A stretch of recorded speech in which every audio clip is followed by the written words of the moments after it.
Great. And as people join, just a reminder that we will have interpretation in French and Spanish.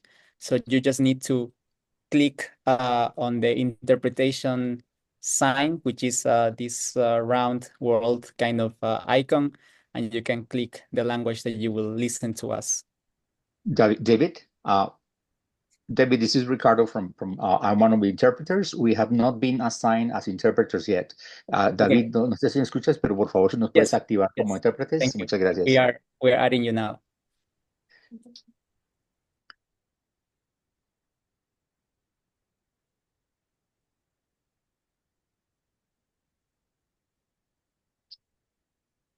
Somos varios. Somos también Grace y Christelle.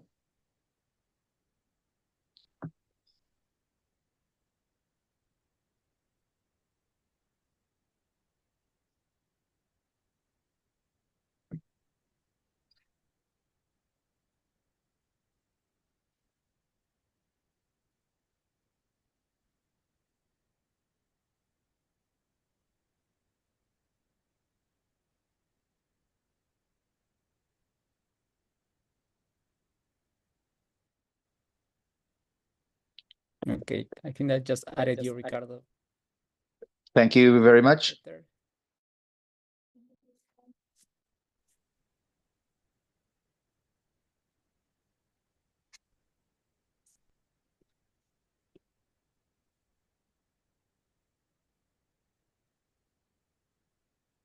Okay. Okay, super. So I just added you to the right channels. Okay, super. We can start now. Once again, good morning, good afternoon, or good evening, depending on where you're joining. Thank you so much for being part of the conversation today. It is great to see many people joining us from different parts of the world. We have quite a large registration number, which I hope that they will start joining us as they start their day or continue with their activities. My name is David Imbago. I am the director of the YIELD Hub, which is a learning platform on youth participation in the field of adolescents and youth sexual and reproductive health and rights. I'm joining you today from Amsterdam, and I will be moderating today's event. So next slide, please, Dina. So today we will have the agenda, which you can see on the screen. We have some opening remarks from Levi Singh, who will give us some context of why, what's happening around the post-Summit of the Future conversation, what happened in New York in September, why it matters to discuss this topic now, and what is young people doing in the context of this event and this process in general beyond the event itself. Also, we'll have a panel discussion, which is about youth at the forefront of SRHR. Then we will also involve you, the audience, in this conversation. What this topic matters to you, and how we can support you in this process. And then we'll have also the launch of the Youth Partnership Theory of Change at the end of the event, followed by closing remarks from the PMNCH Executive Director. So I will not give you a lot of opening remarks or large speeches because you will hear from the experts. I will just be guiding the conversation today. So next slide, please. So we have opening remarks from my dear friend and colleague, Levi Singh, the Regional Policy Officer from the SRHR Africa Trust, who will explain to us what's happening around the Summit of the Future, what happened in September, and why it matters to talk about this now. So over to you, Levi.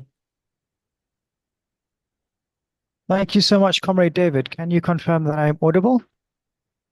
Fantastic. So greetings to everyone, and I hope everyone is having a good day despite the earth-shattering election results that we have probably been seeing trickling in over the last few hours.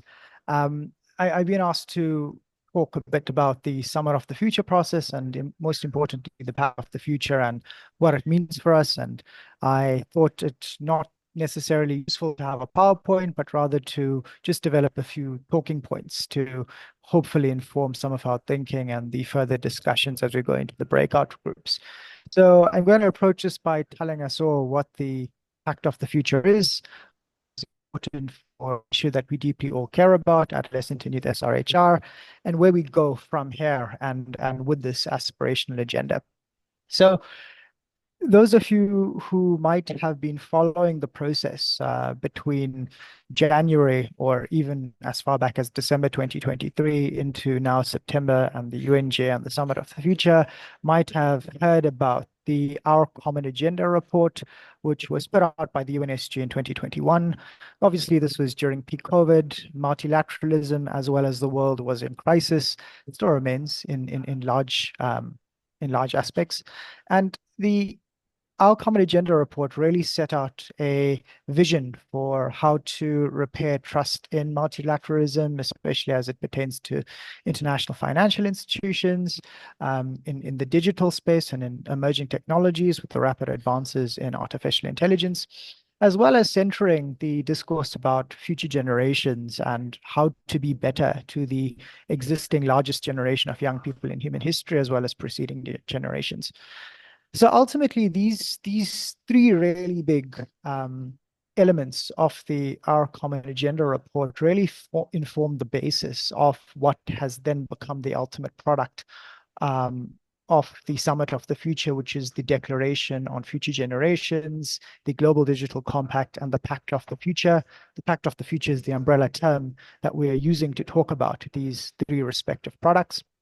And I think to be a bit candid, when it comes to adolescent and youth SRHR, we must claim the win that when the first draft of the Pact of the Future came out, there was no reference to sexual reproductive health and rights or sexual reproductive health and reproductive rights as it is in SDG 3. And civil society had started from as far back as December the 16th last year, when the first zero draft had come out, to really start advocating for the recognition of our language that we have historically had agreed to in the context of the SDG framework and Agenda 2030 to ensure that we get references to SRHR and R upheld and recognized in the context of the Pact of the Future. And that was one. It took great blood, great sweat, great tears. It took late nights of negotiations in the UN basement. It took a lot of egging on progressive member states to hold the line and to make some trade-offs here and there when it came to SRHR and R. But ultimately, we won the reference with the qualifier of the ICPD program of action. And I think that's incredibly important because, as many of you might know, we are at the 30th commemoration or the 30th anniversary of the ICPD program of action. And next year we head into the 30th anniversary of the Beijing program of action as well. So an incredibly important 2 years or period of time for sexual reproductive health, reproductive rights, gender equality, and gender parity ultimately.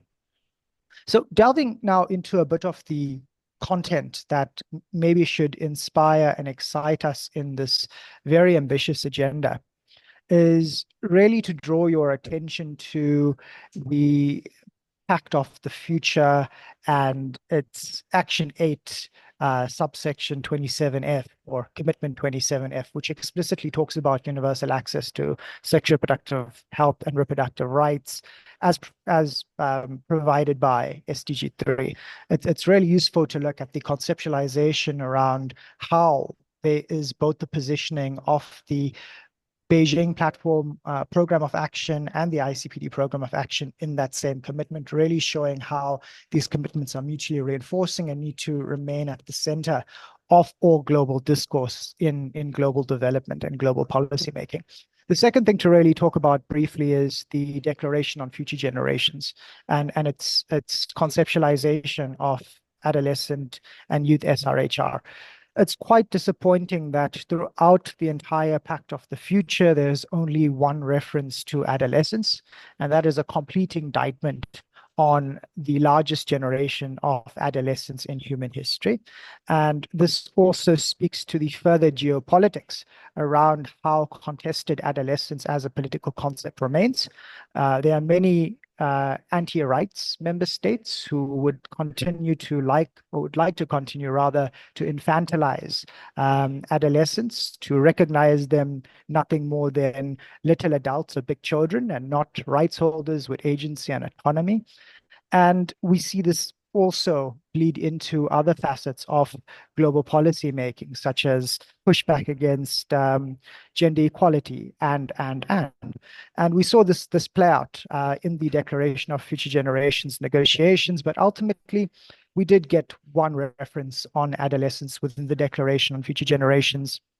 There was a interesting commitment 60B, which talks about sexual reproductive health in the context of universal health coverage.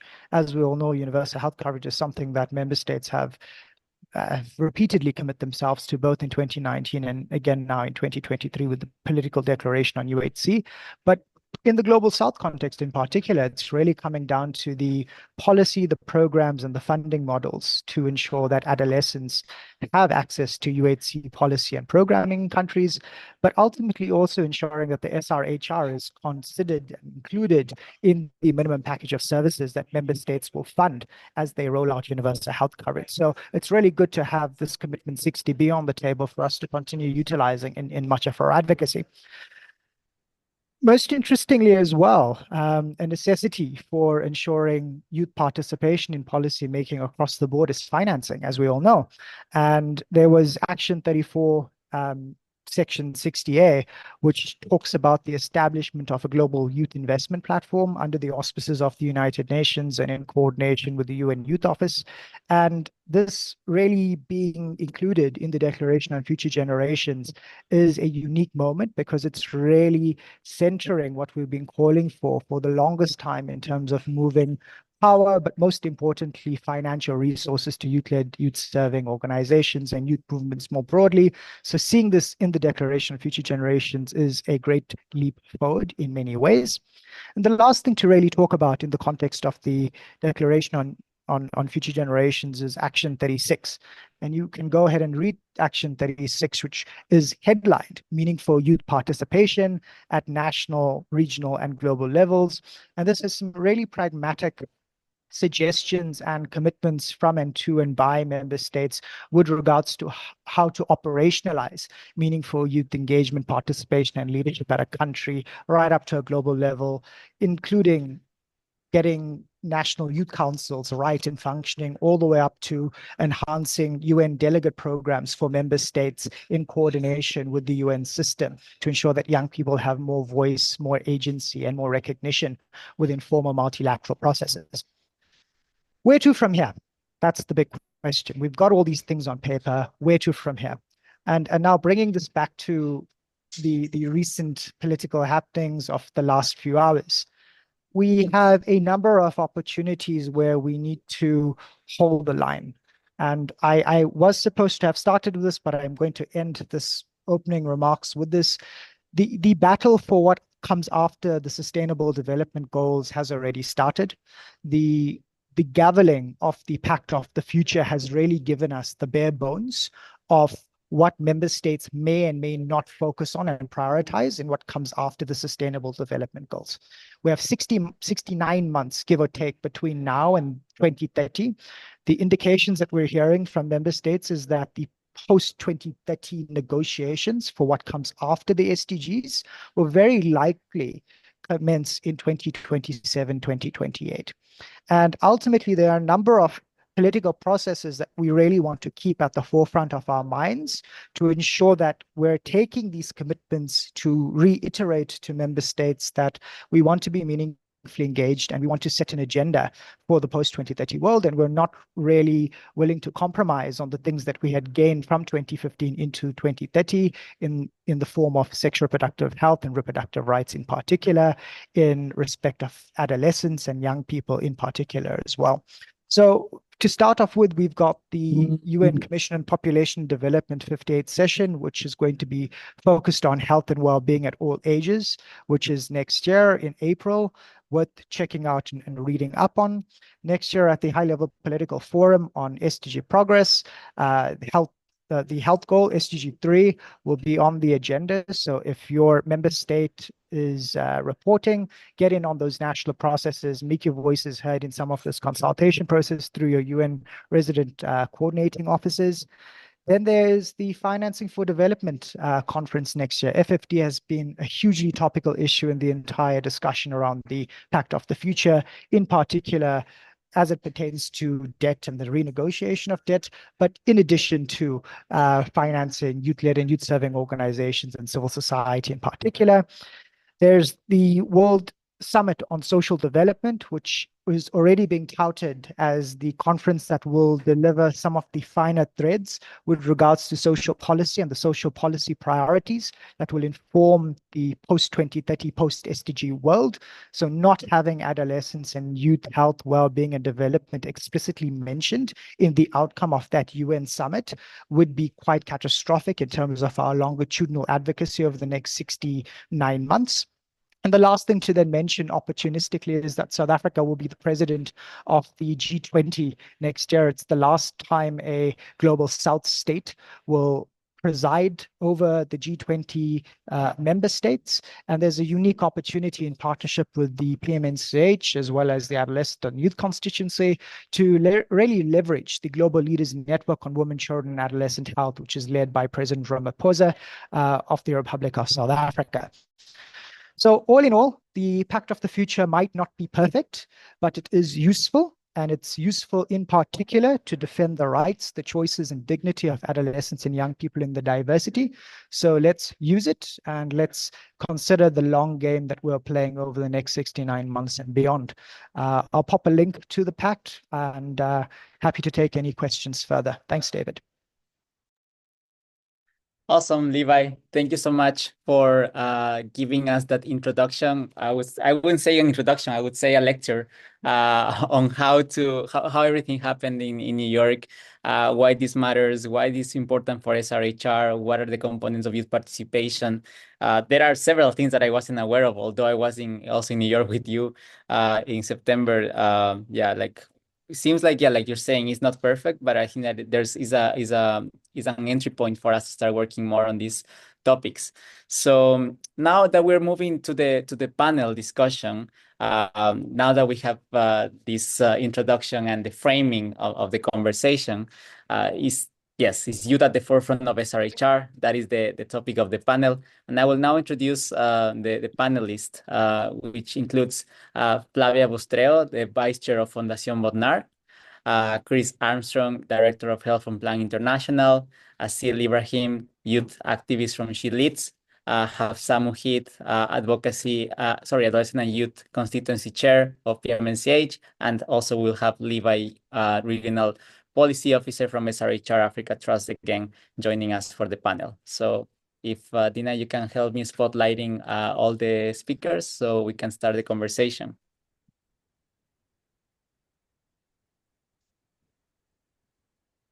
Great. So my first question is to you, Flavia. So Fundación Bodnar hosted the Youth Power Summit along with Restless Development during the Summit of the Future on the sidelines of the event. So why having a youth-dedicated focus space? Why is it still important to have these safe spaces for young people? Do you have any reflections on this? Thank you, David, and thank you, Levi. It was, I concur, it was a very interesting narration and synthesis of what we have been living through.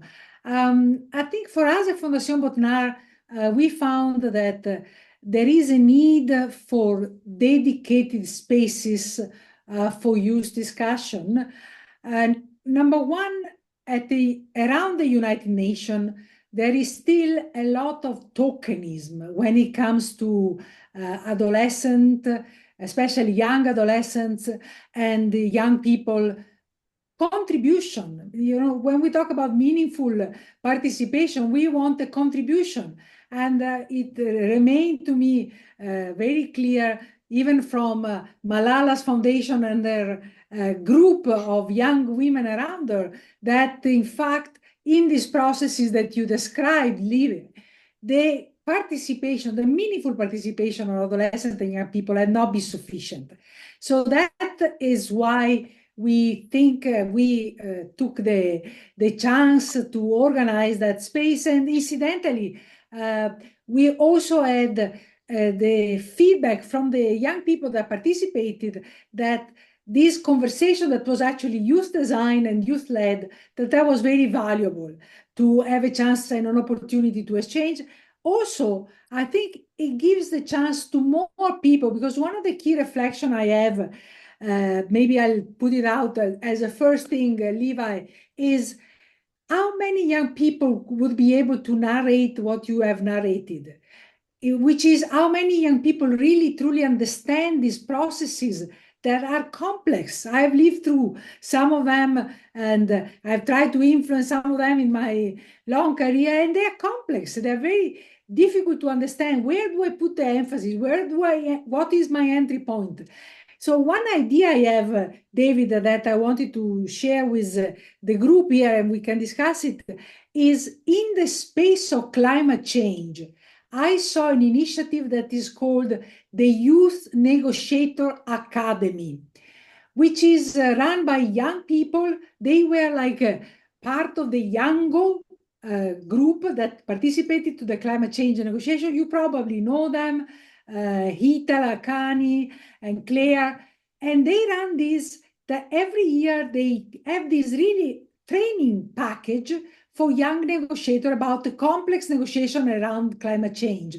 And I wonder whether we should not be thinking about something that is along this line, where we bring in young people to try and really understand the complexity and influence and add their voice in a meaningful way. Let me stop here, and I'll come back in other. Thank you so much, Flavia. I think that, like you mentioned, how many people are able to understand these processes, it is quite a limited pool, I think. I think that some of us might still be involved in some degrees, but to understand how to go beyond just knowing that there's a pact of the future and that this is important, I think that probably is an extra layer of complexity, even for those who might be a bit seasoned when it comes to advocacy. I think that negotiation and diplomacy, it is complex in nature. So how can we make this something that is more accessible to young people and to other diversities and minorities? I think that is important to flag. I have another question for this panel, and this is for you, Asil. You were also in the event, and that's where we met. As a young person navigating these spaces, how did you find the experience, and what are your reflections on how meaningful, how diverse and how inclusive are these spaces, and how can we do this better? Sorry, just repeat for me for the first part of the question I missed. How inclusive are these spaces, and how can we make this more meaningful, improve this for meaningful youth engagement? Yes, sure. I hope I'm audible enough for everyone. Well, I think that first of all, I think that having like a youth summit running in parallel with the Summit of the Future was really a space that was much needed, because the Summit of the Future itself was very inaccessible. In a lot of ways, coming from a country where we have to go through months and months of preparation for the visa, and a lot of process and a lot of questioning. Why are you going to USA? And you know, like even at the airport, they will ask you like, why are you here? And who's sponsoring you? And all of these things.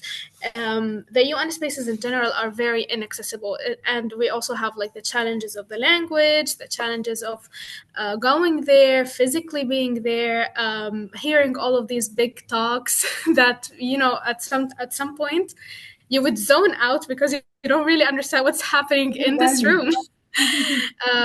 So having a space like the Youth Summit, where everyone was young, everybody was speaking a language that you know doesn't have this big jargon, and even if like you make a mistake, you have someone to tell you, to correct you, to explain things to you.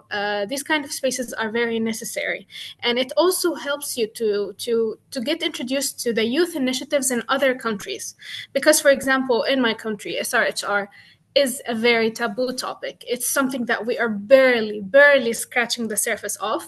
And then you go to such like the youth summit, for example, and you hear other people who had these kind of struggles in other countries, but they're now advancing and they got over some of these problems. You're able to share this kind of knowledge. You're able to learn from these people. So in conclusion to my very big rant is that such spaces are very important, not just because at some point you need this kind of discussions to happen on a smaller level where everyone can understand the language and everyone can understand the process that happens, but also because it's a great opportunity to go forward, to just stop thinking about just the UN space and what the UN pacts are saying and what the world leaders are doing, because maybe, and I'm speaking from my side, I have lost trust in them long time ago, and I have lost trust of them listening to the youth beyond just few of them who they have appointed for certain agendas of them. So these kind of spaces are the spaces that give you also hope and resilience for what's coming after. Yeah, thank you so much, Asil, for mentioning that. I think that losing trust, losing faith, unfortunately, is something that is becoming more and more common. And like Levi was mentioning at the beginning of his presentation, yeah, like the recent news about the voting in the US is quite a good reflection of why we still need to, have safe spaces as a community, as an SRHR community, to discuss these topics, and within that community also youth having a separate a dedicated space is still important. Sometimes I debate myself because there's also usually the youth conference, the youth pre-conference or the youth summit happening on the sidelines or before the main conference, but I think that sometimes it is still needed, and I think that depends on how inclusive the main conference it is. And unfortunately, the UN is still not that inclusive space, like you're mentioning. Sometimes just to access it, even though you have the ticket, your pass, your everything, it is still a challenge. Especially during UNGA, I think that everyone experiences, how complicated it is to access the building itself as an institution. And then, of course, that is a reflection of the whole system and how everything is still pretty much, not on the progressive side that we are advocating for usually. But yeah, thank you so much for mentioning that, Asil. I have a question now to Hafsa. Hafsa, during the Youth Power Summit, we had the launch of the Call to Action for Adolescent Wellbeing, the 2.0 version. And during the event, we were reflecting that the launch of the first Call to Action was done in the same place 5 years ago. So it was interesting to how we framed that. It was even the same date even, but a few years later. But from your side, what is this relevant in the post Summit of the Future agenda, in the post 2030 agenda? Sorry, why is it still relevant for us to have a call to action nowadays? Over to you. I think post 2030 is still, though we have the Summit of the Future, post 2030 is still a blurry landscape, which is why this call to action is more needed than being in the 2030 era, because we must make sure that adolescent well-being must be at the center. And I think everyone highlighted this. We just saw the US polls. We know that affects foreign policy globally, and it affects especially developing countries. For example, I come from Sri Lanka. There's a massive influence on how things work, programming, especially in the development space and especially in the SRHR space, where there is anyway a least amount of funding, least amount of policy work that is being done.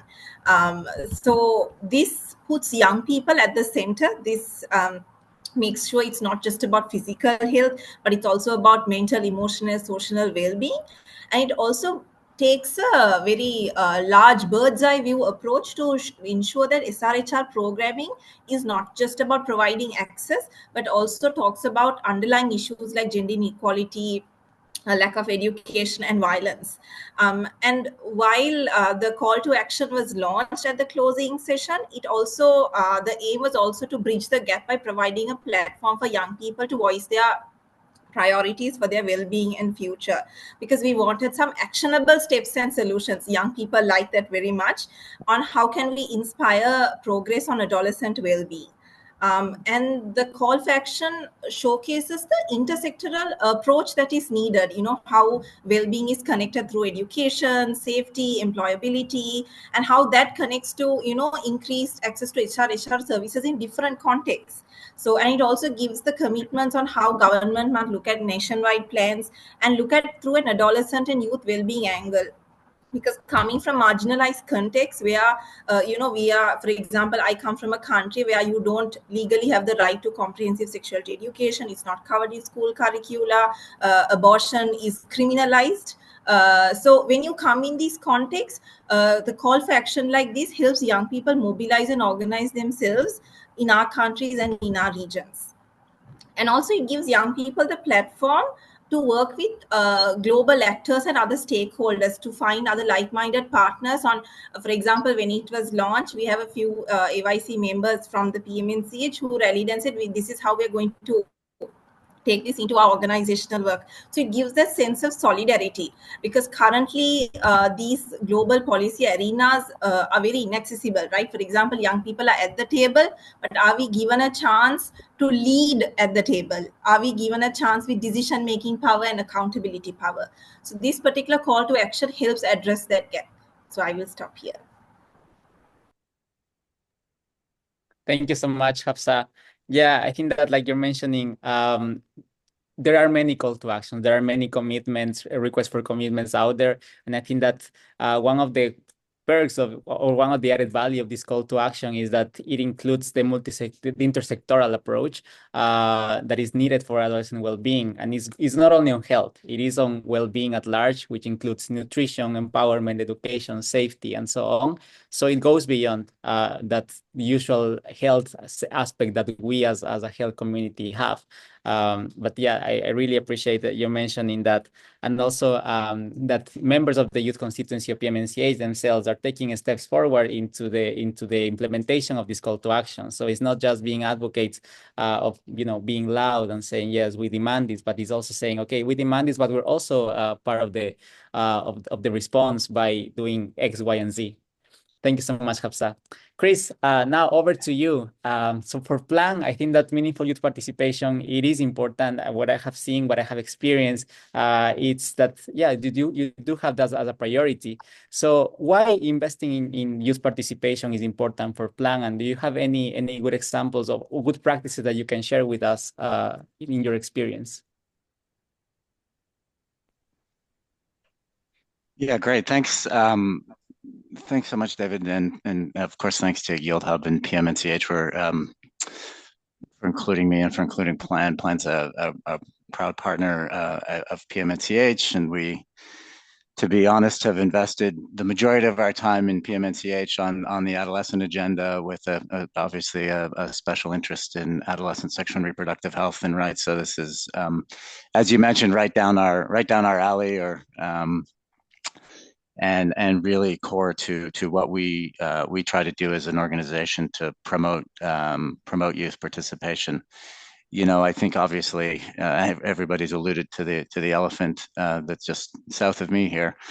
And more important than ever that we're supporting young people's voices, that we're seeing the leadership of young people in these spaces. So how do we do that? I can speak to PLAN's experience, and I'll share a little bit thanks to the support of Botner that we've been able to do with PMNCH and in this space. But really, sort of in a more general perspective, as we're seeing the anti-rights movement strengthened and bolstered, we need to counter that with really strengthening and bolstering the youth-led movement and youth-led organizations. And that means funding, that means capacity building. Flavia spoke to that a little bit. And that means partnership, and that means a willingness of organizations like my own to partnership and put youth and youth-led organizations really in that leadership. I would say, just from some of the things that we've been talking about, I would also say really what we're trying to do is put more emphasis on country and regional advocacy. We do, and that to us then rolls up to global advocacy and all of those things that Levi was speaking about. And you really need to be engaged and prepared early on. And in these processes, you can't just kind of turn up in the moment in New York and expect it to all happen. You need to be prepared and part of the prep work, and you need to be engaging in capitals and at the national level. So hugely important that we put emphasis on country and regional work and making sure that we're strong and bolstered there with youth voices. They also tend to be can be a little more accessible than we talked about the accessibility challenges at the UN. The other thing I would say is, and we try to do, is build off of existing youth coalitions. You know, young people are diverse like all of us and have diversity of opinions and thoughts, and so we need to work and build off of existing youth coalitions.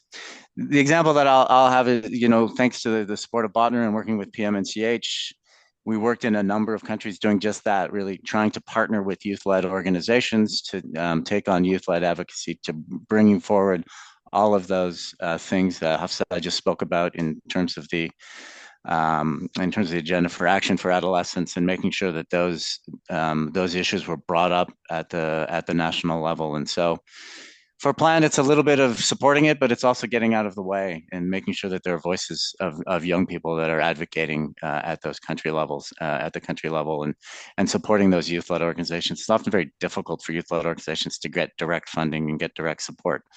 So sometimes, unfortunately, it has to be through organizations like mine. We're certainly not the only ones doing it, but it's very core to what we do. And so continue to encourage organizations like ours to really meaningfully put young people in those leadership positions. We all know why that's important. I won't speak to that. We're really preaching to the choir on that one. It's so key. So yeah, maybe I'll stop there. David, and back to you.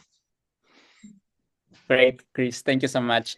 Yeah, you mentioned funding, which I think that definitely is a great example of how INGOs and NGOs can play an intermediary role to bridge, sometimes lack of legal recognition from certain youth organizations, but doing it right. I think that's the next step, and then also you mentioned the importance of country and regional work, which I think that is becoming the norm more and more, and rightfully so. That we are pushing for this decolonization of global health model, in which we go back to the grassroots organizations, which is definitely important to invest. Levi, back to you. You mentioned the Pact of the Future, and Chris just mentioned partnerships as well. How do you think that partnerships between different actors in the field can be improved for a robust and unified voice in the context of the post-2030 agenda? What is missing? What do you think that is missing, and how can we improve these partnerships between actors? Thanks, David. I feel like I'm talking too much on this webinar, and everyone has so much more interesting things to say. On partnerships, I think one of the elephants in the room that did come out of the entire discussion around the Pact of the Future, also emerging from the SDG Summit in 2023, was the bottom line of accountability. Who does the buck stop with? And who ensures that things happen when member states make commitments? And ultimately, I think when it comes to youth-led, youth-serving organizations, INGOs, and even our development family ecosystem, so to speak, we definitely need a united and coherent approach to accountability and advancing accountability. I think we often wait too much for accountability to be hinged on events and moments, as opposed to them being hinged and centered in actual political processes in countries and in regions, and then into the international multilateral system. I'll give you a good example. Take the ICPD at 30 process. Everyone got very excited about CPD 57 earlier this year. But what comes before CPD 57? There's the review of the Addis Ababa Declaration on Population Development. And there was such a strategic point for civil society, youth-led and serving organizations, development actors to come together with the African Union Commission to take stock of what has been achieved in the last 10 years of the Addis Declaration and its implementation across the African continent. What are the gaps? Then what are the opportunities that need to be leveraged between now and the next 5-year review? So I think we need to also shake ourselves out of this eventitis that we seem to have all been foisted upon us, and think a bit more pragmatically, politically, and coherently about how we're engaging with parliamentarians and allies in parliaments, for instance, in standing or portfolio committees on health and finance when it comes to issues like universal health coverage or adolescent access to SRHR services. What does the partnerships look like to forward radical accountability? Because ultimately, if we keep on this piecemeal approach to just being boxed in by event after event after event, we aren't engaging to any macro or micro change processes at a global, at a regional, or at a country level, and we're missing the opportunities. And ultimately, that's where the anti-rights movement is winning. They're infiltrating political processes intentionally. They're making strategic investments in political processes, and then they're figuring out what their outcome is. And I think we need to be a bit more coherent in terms of how we approach our partnerships in the context of advancing accountability. Sorry for being so frank, if that was too bold to say. No, I really like that.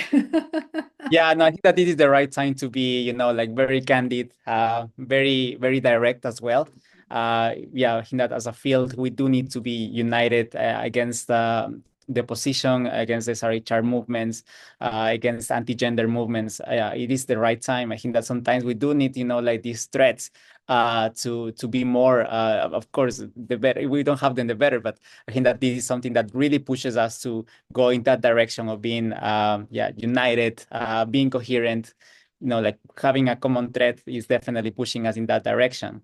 Levi, you mentioned accountability, and I think that is a good segue into my next question for you, Flavia.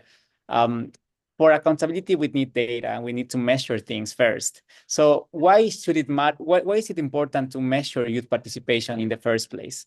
I think that this is a tricky topic to measure, because it's very abstract sometimes.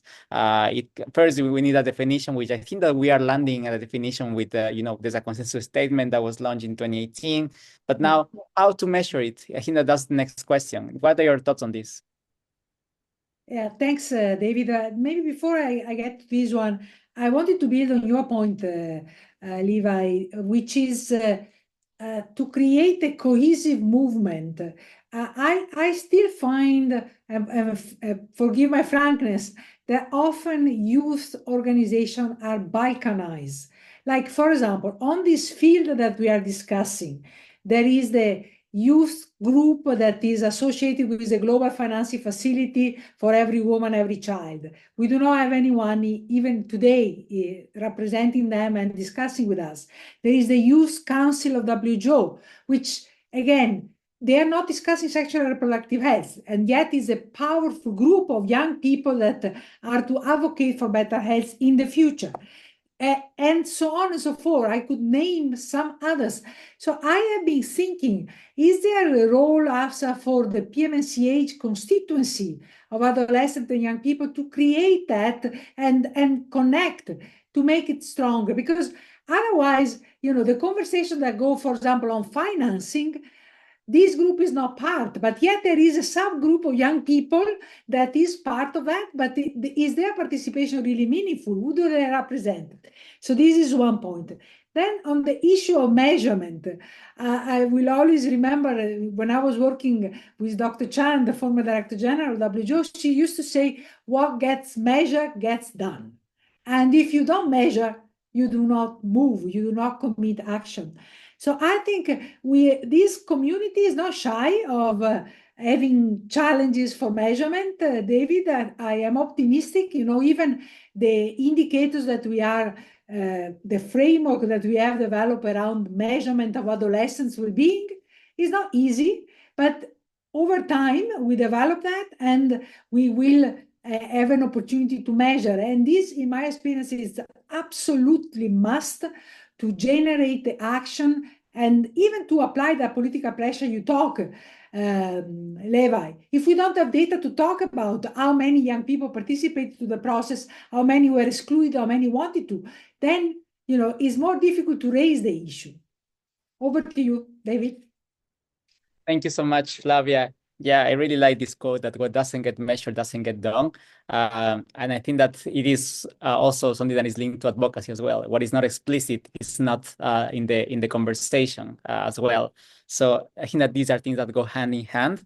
And you mentioned also before the measurement aspect, you mentioned the convening role that I think that we also need to keep in mind moving forward. I think that is convening, but convening with the right processes in place as well, with the right policies. So it is a meaningful youth participation within these spaces of SRHR convening. It is important to have, especially now that we are facing, like more opposition and more threats. Asil, I'm going back to you again with a similar question to Flavia. From your side as well, as a person who is involved in youth, the youth movement, why is it important to measure youth participation? Why is it matters to have data that reflects what we are doing and how we're doing it? How would how could it improve your daily work as a youth activist? Well, I'll speak a little bit from like a personal experience about the data. So as I said, like in the Swana region in general, the talk about SRHR is barely scratching the surface.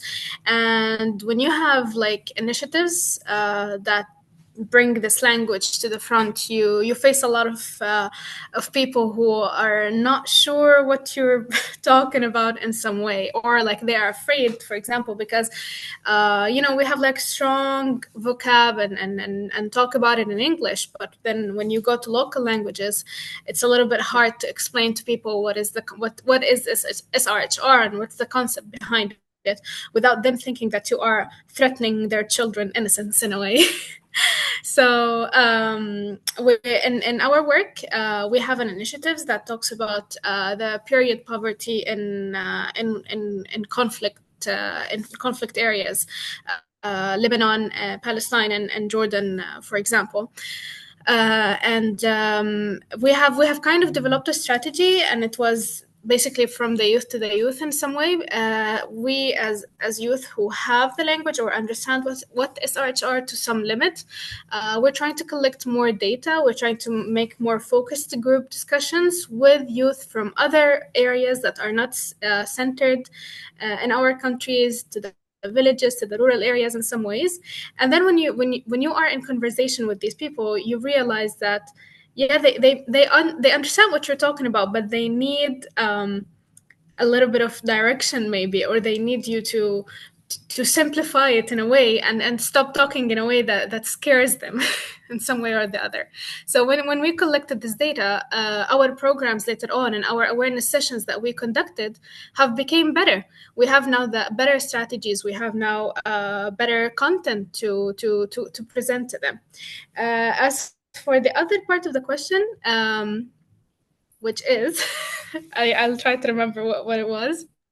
You said one about... it was about why it matters to measure youth participation. Yeah. Yes. So also when it comes to measuring it, let's say also that the youth is a very busy group in general. And when you're talking about youth, you're talking about like people who are in school, who are working, who are doing multiple different things at the same time.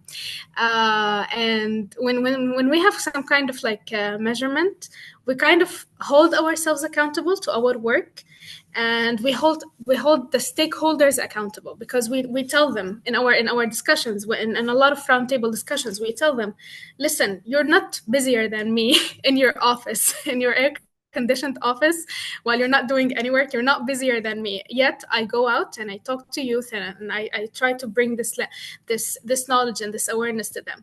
So where are you from this conversation? Look at our data, look at what we are doing, look at our strategies, and look at the good ways that we are doing the work. Where are you from this, and where is your financing, and where is your support? You claim to support the youth, and you want to bring the youth to the front, but then there is no actual like investment in the work that we are presenting to you. So the measurement holds us also accountable, because we don't have the space now to slack or to say that why am I fighting for this cause? There are others who can maybe or like maybe it's it's a fruitless, or there's no one who would care. But actually, when you see the results, and when you see the impact that you're making and the difference that you're making in other people's lives, and the knowledge that you are creating, and we're kind of like mobilizing more people. We're kind of creating some kind of ambassadors of SRHR. And this is where measurement and this is where the data come together, I would say. And this is where you start to mobilize like a real youth action towards SRHR. Wow. Thanks, Asil, for mentioning accountability again. I think that is something that is emerging as a priority after Levi also mentioned it as well, being united for accountability, but we also need data for that accountability. So thank you very much for flagging that, and also mentioning that we should also hold each other accountable ourselves first, and then others, because that reflects on the importance of criticizing your work as well. Hafsa, back to accountability. You, as the chair of the youth constituency of PMNCH, you have the power to convene. You have already convened. Now is what to do with that convened power. What are your thoughts on accountability for SRHR processes in the context that we're facing right now? Thank you for that question. I think accountability is a duty. And I think in terms, for me, I think we have to look at the language that we use around commitments, around accountability, because language plays a key role. Because all of these documents, the pact, the SDG documents, all people negotiate all for phrases in a document. So we have to really look at the language that we use when we look at accountability. For me, for an example, this is something I echoed at COP28 also, is that the word commitment that these governments and member states give is not a commitment until the action is done. If you look at all of our personal lives, I know this is not a very related thing, but even a wedding vow, you sign a legal document and then you tell the vow, right? You don't just tell the vow and look up and wait. But we let this happen in the global policy arena. I'm bringing that simple example just to show that, because we have a lot of governments, everybody giving commitments, but that doesn't translate to action. So we should not use the word commitment. Personally, my angle is that we should not use the word commitment until the action is completed. Is it financing? Has the money gone? Do we have a framework for that financing to be distributed? For example, if you're looking at funding youth organizations, do we have a legal mechanism? Is there a legal ratification element to this among member states? Because you can sign a declaration. What does that look like in national level implementation? So that kind of independent body for accountability is needed. I think with who is holding accountable, who comes to these bodies holding accountability is not clear enough and not prioritized enough. We mention about accountability, but the how process, detailing step 1, 2, 3, 4, 5 in the global policy arena in terms of accountability is not mentioned. So I think there is a role that comes, I think a lot of M&E work, and we must have diversity in that accountability also. It can't be the same type of people who make the commitment again holding other people accountable. There has to be certain independent element coming in. This is where young people play a very big role, because we know they have great at holding people accountable. So a lot of youth advisory bodies on accountability, especially on the SRHR space, on commitment given on a national level and international level is needed. And I think this is something can try to drive further and give that power of accountability, because when we form these advisory bodies, young people are not just there to give stories and listen examples or like a tick in the box. Have we give them the power that they can ask questions without repercussions, without consequences? They are not removed from spaces for asking questions. So supporting those support structures need to be established as well when we look at something called an accountability framework. I will stop there. Yeah. Thank you, Hafsa. And thank you so much for flagging climate change. You also, Flavia, you mentioned climate change as well. And I think that is a good field where we can get some good examples on how to do this, when it comes to youth participation. I think that youth are really, really leading the change in climate change. I think that, like you're mentioning, Hafsa, I think that there's also more accountability discussions on that side, probably because it's more visible sometimes. I think that, that has linked to political movements, to youth movements who are pushing for change. So it's a good moment for us to reflect on how they are doing, why they are doing things, and how can we incorporate some of these techniques with some of these practices into the SRHR field. We went into accountability, and let's take on that side. Chris, reflecting on last year's process about the Global Forum for Adolescents, we asked for commitments as well from governments, from different stakeholders. How, as an INGO, are you looking at accountability with other partners, like beyond the INGOs? Like, how are you also holding accountable, for example, governments, foundations, when they're making pledges? What are your reflections on this when it comes to power dynamics as well? I think that is important to flag this.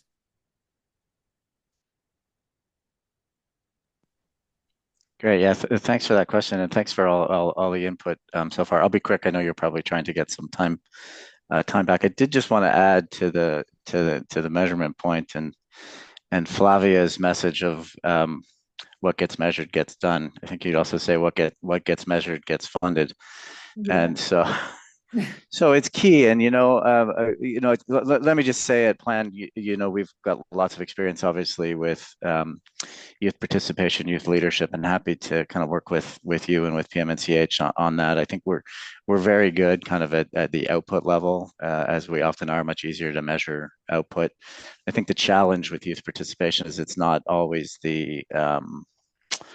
it's not the ultimate goal that you're trying to achieve. It's a tool, or it's a mechanism that gets you towards another outcome. So when we think about measurement, we have to of youth participation, we have to think about what is youth participation contributing to achieving that outcome, and that gets me to this point that you're asking about commitments and what we were trying to achieve. So that was a fairly obvious goal. We were funded by, as I mentioned, by Botner. I'm trying to give you lots of plugs here, Flavia. But we were funded by Botner and working with PMNCH, and a collective goal working with a number of stakeholders in PMNCH and at country level, and particularly with youth-led organizations at country level and at the global level to achieve these commitments, financial commitments, policy commitments, programming commitments. So that in and of itself is a measurement. Have you achieved that? Have you accomplished what you set out to go? What you invested in youth participation? Did it achieve that commitment? And I think we all know that getting a government or a foundation or a donor to commit to something does not necessarily mean it's going to happen. As we know, governments change their priorities. So, this goes back to kind of what I talked about, needing to really focus at country and regional level.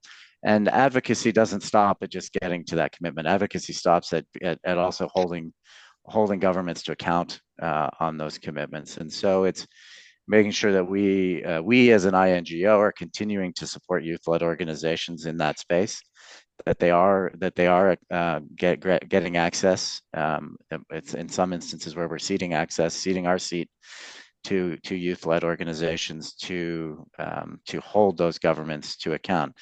And it varies, and I know in many countries, I think we've heard from Asil and Hafsa about the challenges in their countries around accountability on these issues. I mean, it's not even to the point where their governments, you're holding them to account for anything that you agree with, right? So we need to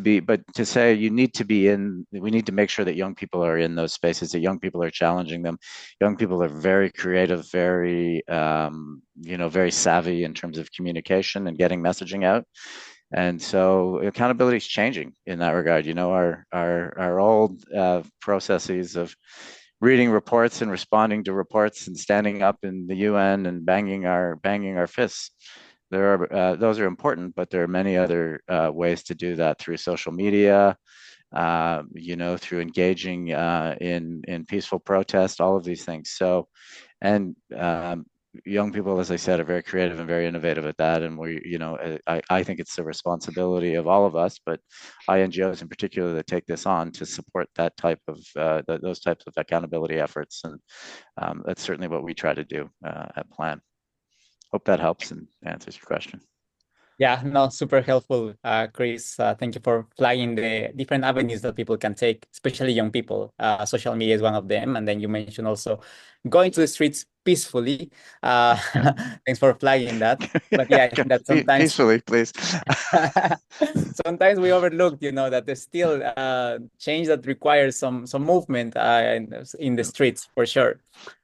Levi, so back to you. You mentioned accountability and you open a kind of worms. But yeah, much needed, I think. Any reactions to the conversation after this second round? I think since we're speaking candidly amongst comrades and friends, I think Flavia's point on the balkanization of youth does need to be interrogated a bit further. What informs or what drives the balkanization of youth?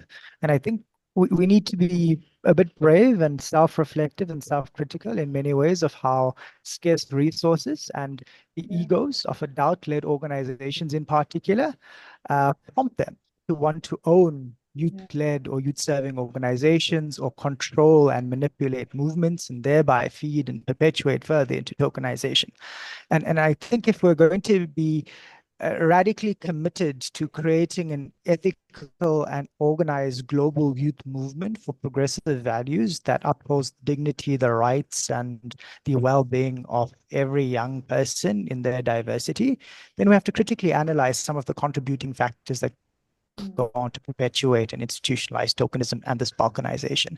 So I'm not sure who should be convening that discussion or where that conversation should start. It should ultimately be led by young people in their diversity. I'm so glad to see YIELD on the call. I know this is something that we've lamented on about the state of historically, at least within the East and Southern African space, but definitely think that this would be a good starting point in terms of self-reflection, then for us to start organizing ourselves towards building and strengthening and expanding an intentional movement for young people that ultimately moves power, resources, and influence to the young people that are left furthest behind.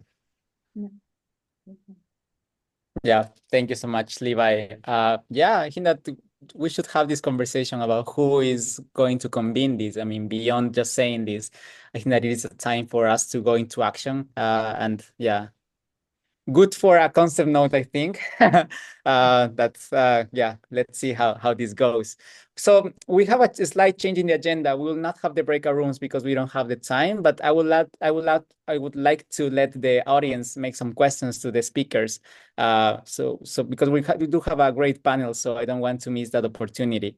So if anyone has any questions, please put them on the chat so the panelists can address them.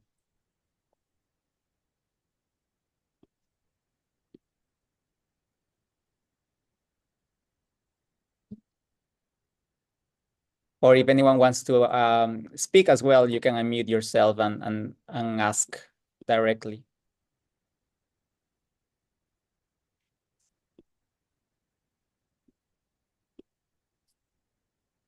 No, seems like everything was clear in that case. I would like to thank you so much, Chris, Flavia, Hafsa, Asil, and Levi for your input for this candid conversation. I think that this is just the starting point, probably. I think that, like I mentioned at the beginning, sometimes adversity and challenges is a good opportunity for us to revitalize the field, to think again, what are we doing, how are we doing? And probably this was a timely discussion that we didn't know that it was coinciding to the world events that we're facing right now. But we will now remember this webinar as the post-election webinar. And like you're mentioning, I think that we discussed about convening SRHR youth in a different way, in a more productive way, learning from climate field, accountability, commitments, data. So thank you so much for your participation today. Now, I will like to invite my colleague Yemurai, who was already advertised by Levi as the next speaker. Can you change the slides, Dina? Yeah.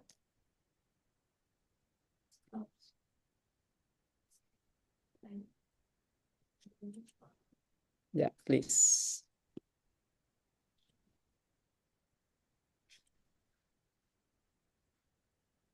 So now we will talk, we mentioned data, and we mentioned the importance of understanding how to measure youth participation, and that was for a reason. Because we are also launching today a new theory of change of youth partnership in the field of adolescence and youth, SRHR. Why now? Why this matters? Next slide, please, Dina. So we'll discuss quickly the purpose of this new theory of change. And just for background, there was a theory of change that was developed in 2019 as part of the YIELD project to define success and ways to track implementation of quality youth participation in the field of adolescence and youth SRHR. Now, this was 2019, and although it sounds that it was quite recent, it wasn't. It was 5 years ago. It was before COVID, so a lot of things have changed in the world. So in 2023, the YIELD Hub began the review of this theory of change and indicators to respond to the developments that were happening in youth leadership in the field of adolescent and youth SRHR. And we are also renaming this. It was the YIELD Hub theory of change, but now we have renamed this to the Youth Partnership in Adolescence and Youth SRHR theory of change. It is a proposed tool for the field to consider adopting in their strategies, work plans, and programs, so we can track unified, so we can track better and in a more coherent way youth participation in the field. Next slide. Next slide. So now I'll hand it over to Yemo Ragnoni, our Monitor and Evaluation Advisor, who has led this process and who will explain what we have done and why we did this. So over to you, Yemo. Thank you, David, and belated happy birthday to Levi. Welcome to the third floor. This is the time now to discuss sustainability and transition and the likes. It's on a lighter note. So thank you, David, for setting this up. I know we have a limited amount of time. So what I will do is provide some more context so that you understand how this theory of change was developed now that you've received some information on why this process was instituted. So we started last year with key informant interviews. We reached out to all partners that were involved in our action learning cycles. And 33 organizations were able to respond to the questions we had. And we used those findings to carry out a first revision of the theory of change. And if you remember earlier in the year, we shared an updated framework using those findings. We then took a step further and conducted a document review. What we wanted to understand and to do was to validate the drivers of success as well as the inputs. So what does it take to ensure success of youth partnership in AYSRHR? What are the inputs required, and what are the catalysts that bring life, or accelerators that bring life to the inputs? We then reached out to experts within the monitoring, evaluation, learning, and theory of change development space, and asked them to move with us to ensure that we're making the right changes, asking the right questions, understanding the data in a way that actually made sense for a theory of change for the field. And many thanks to all the experts that joined in. We had 7 from different regions, different backgrounds. And their findings were very important as we started to streamline the theory of change graphic, which you will see shortly. Thank you, Dina, for sharing that, the link in the chat. And it's really helped us to be able to make it more relevant, more current, and technically sound. We've also had a lot of internal review. We've shared the 7 in some of our internal processes, like our strategy development process, because the goal of this is for it to be a resource that can be easily communicated with external audiences. So it has to be easily understood. And to walk us through this next part, I will invite Mila just to help us understand what this new graphic looks like and the elements that have been introduced to it, and what the concept is. Then I'll come back to explain what the different components are, and we'll take some time for questions and close this part of the session. So Dina, if we can move 2 slides forward, and Mila, over to you.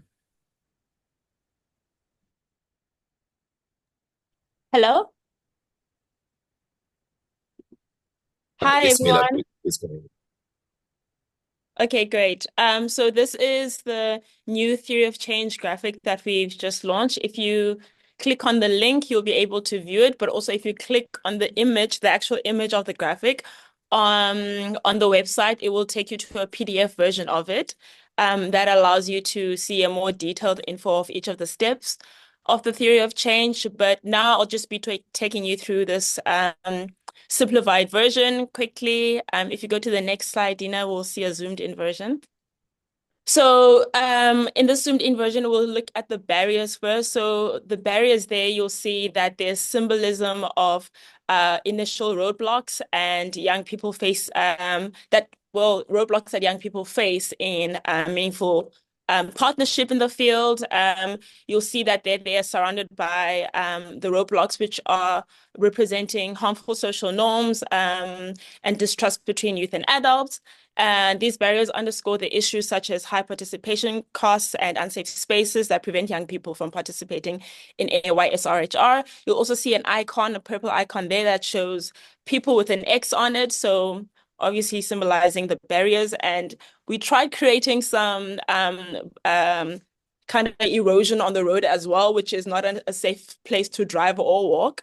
So those are the restrictions to effective youth partnerships. But if you actually click on the icon in the interactive PDF version, you'll see what the list of those are. Next, we move on to inputs. And in that graphic, we have several elements. We have the green traffic light, which symbolizes a go for youth inclusion, whilst we have a crane there that's dropping a box, which symbolizes integrated and inclusive approaches to young people. So they're presented there with some toolkits and resources that will help them participate meaningfully in the field. We also have a pink icon there with two people holding a light bulb. So that, of course, indicates openness to innovation. And there's also footprints on the path on the road there to show that there are people who've walked the path before, but now it's open for young people to continue on the path and be integrated in AYSRHR. If we move on to the next one, we'll go to drivers of success. Outcomes and vision. In the drivers of success segment, we see symbols of growth and support to sustain the youth involvement. You'll see there's a building there. It's meant to represent a learning institution because there's a graduation hat on there. So this signifies access to education and skill building for young people. You also see there's a fuel charging spot. And that's, of course, the ongoing support that energizes young people. There's a truck there that can get into the fuel spot. And that truck symbolizes the continuous flow of funding and network opportunities that young people require to catalyze them to be involved meaningfully. You'll also see the icon at the top there with the people holding up puzzles. That's just all of the different pieces of the puzzles that are needed as drivers of success for meaningful contribution. You'll also see footprints that are leading towards a bridge towards the outcomes. What we're trying to symbolize there is that young people and adults are now walking hand in hand, and they get to the bridge where they're holding hands. That represents the intergenerational collaboration. So safe spaces are created. There's improved social connections, and there's just better collaboration overall. And you'll see beyond the bridge, there's lush greenery. There's a building there with glass that speaks to the trust and transparency that comes with partnership between young people and youth allies. There's also a thriving ecosystem that shows in the greenery over there. We've also put in some recycling bins that speaks to sustainability and civil engagement, and everyone working together to ensure that things are thriving. And you'll see again the reoccurring motifs of the footprints that are leading towards a vision. And that vision is pretty clear. Youth partnership is the norm within the SRHR field. And there we are showing a globe symbolizing people united for the vision. And the flags on top are kind of like finish line, like we've succeeded in the vision. So those are just the elements we use to represent the theory of change. On to you, Yemu. Thank you very much, Mila. I just recall the PowerPoints with multiple boxes and, you know, like quite cumbersome to process. And it's encouraging also to be able to see how it has eventually been streamlined to something more visually appealing and easier to understand using common everyday elements to convey the deeper meaning behind what this theory of change represents. We're really looking forward to your comments on this. I will, you know, break down a few of the components in a bit more detail now. Some of you will be familiar with what we presented earlier in the year. But just as a recap, when we refer to the barriers, these are the restrictions to effective youth partnerships and contributions. And there's quite a long list of these restrictions. And in direct response to these barriers, we identify drivers of success using the evidence available, dealing with issues such as disinterest, lack of will, lack of opportunities, participation costs, distrust, lack of knowledge and skills. And so the response to that is through the drivers of success, which act as catalysts to the inputs. If we can move to the next slide. So in terms of the inputs, they are, as per the original graphic, split into two parts, which are youth contributions and youth partnerships. Contributions are intrinsic. This is the work that youth do directly. Youth partnerships is the work that partners do, partners working with youth do in supporting youth partnership in AYSRHR. And a cross-cutting piece of this is integrated, inclusive, and gender transformative approaches.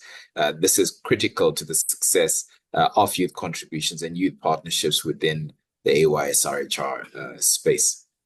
If we can move to the next slide. So these are the catalysts I referred to. We try to make them as big as possible in the slide deck, but yeah, I don't think this does as much justice, but I'll speak to some of them. Like opportunities, measurement, this was referring to disaggregated measurement tools, capturing data, including early adolescence, late adolescence, and young adulthood. We're looking at demand. There's demand for participation, that is. So if there is an interest in youth to participate, an interest in adult partners to partner with youth, that becomes a catalyst for the inputs to be more successful. Safe spaces that came out as a recurrent theme and as critical for the success of any work done with and for youth. So this piece, particularly the drivers of success, might interest, for example, Flavia and different colleagues involved, especially in funding work in youth partnership within AYSRHR, because this also stands outside the direct control of example, organizations focused on youth partnership, like youth-led organizations, to be specific. But these are very important elements in creating an enabling environment. And there's a certain level of investment required there in creating this enabling environment. If we can move to the next slide. These are the outcomes, and the outcomes are arranged at 3 levels, again, similar to what we had in the initial graphic, but with a bit more detail, especially when we get to changes in the SRHR ecosystem, as well as changes in society in general. So when we look at changes in individuals, we're looking at changes in youth, as well as changes in adult allies and decision makers. So for youth, of course, we're looking at social connections, decision-making power, health, service uptake, compensation. For adult allies and decision makers, we're looking at increased commitment to youth partnership. And then for both, we're generally looking at increased knowledge and skills in AYSRHR and youth partnership, both for youth, adult allies, and decision makers. The second level of outcomes we are looking at is positive changes in the AYSRHR ecosystem. And here we're looking at changes in capacity, changes in representation, changes also in the quality of programs, AYSRHR programs, as well as changes in uptake of services and commodities. This is across the board. So this also includes quality of AYSRHR services, funding. This is sustainable funding, data utilization, as well as changes in laws and policies as a result of advocacy. Then the last layer at outcome level, we are looking at positive changes in society, and there are 4 general areas. There's more detail in the fuller version of the theory of change. There are transformed social norms, which include challenging issues around adultism, gender norms as well. So this is, more holistic view in terms of that level of change. We also look at increased civic engagement overall, improved social inclusion overall, as well as improved health and well-being, of course, which is at the core of work around AYSRHR. So that's just a breakdown of the elements. And if we look at the last slide, all of these things, or the next slide, sorry, all of these things contribute towards a world in which youth partnership is the norm within the AYSRHR field. That is the ambition, and that is the route that the evidence says we need to consider. And so this resource, as co-created with different partners over the last year and a half or so, we hope will continue to add value to the AYSRHR field, as the first version of the theory of change did, at least now responding to some emerging issues and providing more value and being more relevant to the world that we live in today. So quite quickly, I just want to also share with you a resource that's connected with this theory of change that you will hear more about in the months to come. Hopefully there'll be updates before the year ends, and David will share some of the next steps with regards to this process. This is the sample indicator framework. So if you can move to the next slide and the one after that. So we've put together a practical guide. That's the goal of that guide is to ensure ease of access. So you learn how to use the theory of change, and also it provides sample indicators that can help you be able to interpret how to measure changes in short, medium, and long term within youth partnership in AYSRHR.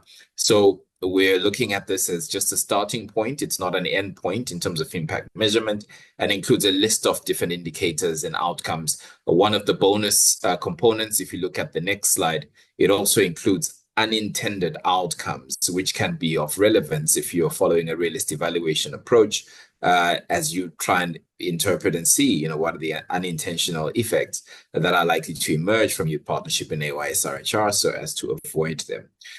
So this is a snapshot of the work that's been done to date, and David will share with you the next steps in terms of how you can connect with the process, as well as drawing this conversation to a close. Back to you, David.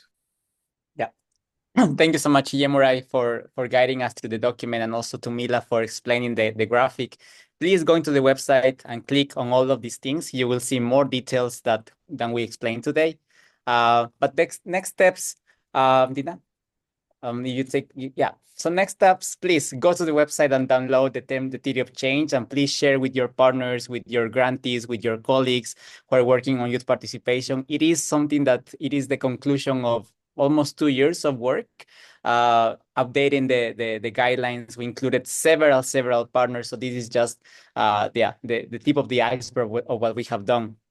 Coming soon, we will send some emails to organizations to endorse this new theory of change, and also adopt an indicator once we have the website updated with more information. So this is just the beginning.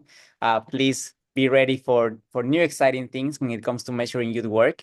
Like it was mentioned, if things are not measured, they are not done. And if they are not measured, they are not funded as well. So please look for this information very soon in the upcoming weeks. Now, I have the honor of introducing you to our final speaker, Rajat Khosla, the Executive Director of PMNCH, who will give us some closing remarks for this event. Rajat, over to you. Thank you so much, David, and greetings everybody from Abuja, where I am attending the GFF Investors Group meeting, and rather interestingly coming in from the session that we just had on civil society organizations and youth participation in GFF's work. Colleagues, while I haven't managed to be with you for all the session that we have had, it has been a real privilege for me to witness the final bits of the dialogues and what Yumi was presenting in terms of the theory of change. And I just want to extend my heartfelt thanks to all of you and our partners at the YIELD Hub, the distinguished speakers, and most importantly, the young leaders and advocates who bring this work to life. The conversation that you have had today has reaffirmed not only the importance of youth engagement in SRHR, but also the urgent need to harness the momentum created by the 2024 Summit of the Future. The theory of change, and just to congratulate whoever did the slides, the graphics are absolutely stunning. The theory of change for youth partnership in SRHR makes a defining milestone. This unified measurement framework is a commitment to accountability and impact, and it establishes a way for us to track, but also amplify and validate the contribution of young people in SRHR policy, advocacy, and action. And if I may say so, also goes a very long way in terms of ensuring accountability. This framework is not just a tool, colleagues, it is a representation of a promise that youth engagement will not only be supported, but measured, showcased, and valued.